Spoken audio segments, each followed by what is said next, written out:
I got that sunshine in my pocket, got that good soul in my feet. শৰীৰ বৃদ্ধ হয়, মন কিন্তু নহয়। জীৱনৰ অন্তিম সময়লৈকে সকলোৰে মনত কিবা এটা নতুনকৈ কৰাৰ বাসনা সদায় সজীৱ হৈ থাকে।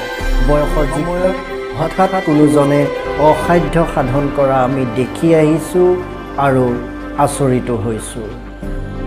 ভিডিঅ'টো আৰম্ভ কৰাৰ আগতেই আপোনাক সুধি লৈছোঁ, আপুনি বাৰু মনৰ কল্পনাক বাস্তৱত পৰিণত কৰিব পৰাকৈ এক ঐশ্বৰিক শক্তি পাব বিচাৰে নেকি, বা এনে এক শক্তি বিচাৰে নেকি যাৰ দ্বাৰা অসম্ভৱ যেন লগা যিকোনো কাম তিলিকতে সমাধা কৰি দিব পাৰে, বা এনে এক শক্তিৰ বিষয়ে জানিবলৈ আপুনি উৎকণ্ঠিত নেকি? তেন্তে এই ভিডিঅ'টো আপোনাৰ বাবে। নমস্কাৰ দৰ্শক, নিভাজ ছাপোৰ্টৰ যোগেদি মই জয়ন্ত মাধৱ বৰা। আজিৰ ভিডিঅ'ত আপোনাক জনাম মানুহৰ মনৰ এক সুপ্ত অৱস্থাৰ কথা, যাক জাগ্ৰত কৰিলে আপুনি কৰিব পাৰিব অসাধ্য সাধন। লগতে জনাম ইয়াক আপুনি কেনেকৈ জাগ্ৰত কৰিব পাৰিব। মন হৈছে মানুহৰ এনেকুৱা এটা অংশ বা অৱস্থা যাৰ দ্বাৰা মানুহে ভাবিব পাৰে, অনুভৱ কৰিব পাৰে, বুজি পাব পাৰে আৰু অতীতৰ কথা বৰ্তমানত ক'ব পাৰে। মনৰ দুটা অৱস্থা, এটা হৈছে কনচিয়াছ মাইণ্ড বা চেতন মন, আৰু দ্বিতীয়টো হৈছে ছাবকনচিয়াছ মাইণ্ড বা অৱচেতন মন। কনচিয়াছ মাইণ্ড বা চেতন মন মানে পৃথিৱীত নিজৰ অস্তিত্বৰ অনুভৱ। চেতন মনৰ দ্বাৰা কোনো ব্যক্তিয়ে পূৰ্বানুমান থকা বাস্তৱ বস্তুৰ প্ৰতি মনৰ সজাগতা প্ৰকাশ কৰে। চেতন মনত এজন মানুহৰ অতীতত সংঘটিত ঘটনাৰাজি সঞ্চিত হৈ থাকে, যাৰ ফলত তেওঁ অতীতৰ কোনো কথা কৈ দিব পাৰে। মোৰ বাবে মই শব্দটোৰ যি অনুভৱ তাক চেতন মনে আনি দিয়ে। যেতিয়াই চেতন মন বা কনচিয়াছ মাইণ্ড বিকশিত হয়, তেতিয়াই সৃষ্টি হয় অৱচেতন মন বা ছাবকনচিয়াছ মাইণ্ডৰ।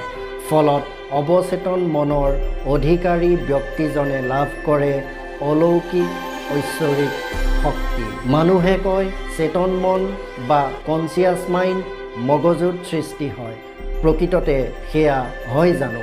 এই ব্ৰহ্মাণ্ডৰ প্ৰতিটো পদাৰ্থকণাৰ নিজা নিজা অস্তিত্ব আছে, মানে সকলোৰে সমষ্টি ব্ৰহ্মাণ্ডৰ আছে নিজা অস্তিত্ব বা চেতন মন, এক জীৱিত প্ৰাণীৰ দৰে অনুভৱ, যাক আমি ঐশ্বৰিক চেতনা বুলি ক'ব পাৰোঁ। আপোনাৰ মোৰ চেতন মন মানে ব্ৰহ্মাণ্ডৰ ঐশ্বৰিক চেতনাৰ ক্ষুদ্ৰাতি ক্ষুদ্ৰ অংশ এটাৰ প্ৰতিফলন, যাৰ দ্বাৰা আপুনি মই নিজকে অনুভৱ কৰিব পাৰিছোঁ আৰু জীয়াই থকাৰ উপলব্ধি কৰিব পাৰিছোঁ।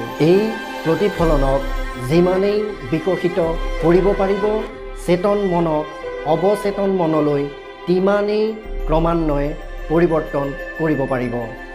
চেতনা বা চেতন মনৰ বাবে আপুনি অতীত বা বৰ্তমানত নিজৰ অস্তিত্বৰ বিষয়ে সম্পূৰ্ণৰূপে সজাগ, আৰু আপুনি চকুৰে দেখা কোনো দৃশ্য বা ঘটনা সলসলীয়াকৈ কৈ দিব পাৰে, কিন্তু চকুৰে নেদেখা বা সন্মুখীন নোহোৱা ভৱিষ্যতৰ ঘটনাক ক'ব পাৰিবনে? ৰ'ব, একে আষাৰতে নোৱাৰো বুলি নক'ব। তাৰ বাবে আপোনাক লাগিব অৱচেতন মনক বা ছাবকনচিয়াছ মাইণ্ডক। অৱচেতন মন পাবলৈ চেতন মনক অধিক প্ৰতিফলিত কৰিব লাগিব, অধিক বিকশিত কৰিব লাগিব। যদি কৰিব পাৰে আপুনি হৈ পৰিব অতিমানৱ। হলিউডি ছবিৰ দৰে যিকোনো দুঃসাধ্য আপোনাৰ বাবে হৈ পৰিব সাধাৰণ কাৰ্য।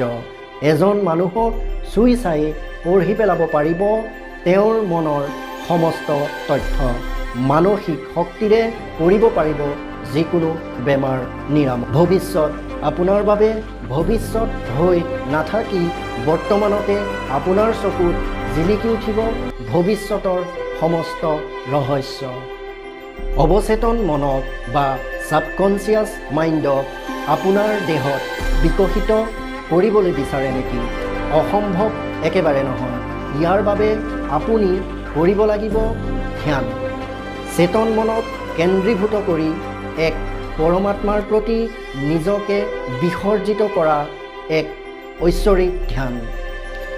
এই ঐশ্বৰিক ধ্যানে উশাহ নিশাহৰ বাহিৰে আন জাগতিক চেতনাৰ প্ৰতি আপোনাৰ সঁহাৰি শূন্য কৰি তুলি আহ্বান কৰিব অৱচেতনা বা ছাবকনচিয়াছনেছক। সোমাই অহা মোৰ দেহৰ ভিতৰলৈ প্ৰতিফলিত হোৱা মোৰ দেহ। মই কওঁ প্ৰতিদিনে 2 ঘণ্টাকৈ ধ্যান কৰক। 2 ঘণ্টা একোৱেই নহয়, ভয় নাখাব। প্ৰথমে 10 মিনিটকৈ চেষ্টা কৰক। যেতিয়া চেতন মনক কেন্দ্ৰীভূত কৰিবলৈ সক্ষম হ'ব, 2 ঘণ্টা কিয় 12 ঘণ্টালৈকে ধ্যান কৰিলেও আপোনাৰ অনুভৱেই নহ'ব।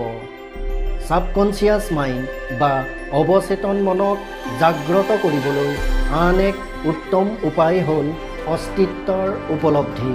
বৰ্তমানত সন্মুখীন হোৱা প্ৰতিটো ঘটনাক গভীৰভাৱে অনুভৱ কৰক আৰু তাৰ অস্তিত্বৰ বিষয়ে সজাগ হওক। উদাহৰণস্বৰূপে চকুৰ আগত দৃশ্যমান কোনো বস্তু অদৃশ্য নোহোৱালৈকে পলকবিহীন দৃষ্টি নিক্ষেপ, চৌপাশৰ বিভিন্ন শব্দ আৰু তাৰ অৰ্থৰ প্ৰতি সচেতনতা, প্ৰতিটো খোৱা বস্তুৰ সোৱাদক গভীৰভাৱে উপলব্ধি কৰা আদিবোৰে বস্তুসমূহৰ প্ৰতি আপোনাৰ উপলব্ধিক ত্বৰান্বিত কৰি তুলিব আৰু ক্ৰমান্বয়ে অৱচেতন মনক জাগ্ৰত কৰিবলৈ আৰম্ভ কৰিব। ভিডিঅ'টো চাই কেনে পালে? নতুনত্ব কিবা পালেনে? ইউটিউবত প্ৰেংক ভিডিঅ', ফানি ভিডিঅ' বহুত চাইছে, মৰমো দিছে সিহঁতক। আশা কৰোঁ মোৰ চেনেলটোকো বিমুখ নকৰিব। প্ৰতিটো ভিডিঅ'তে মই জ্ঞানৰ সম্ভাৰ লৈ আনিম, কথা দিলোঁ।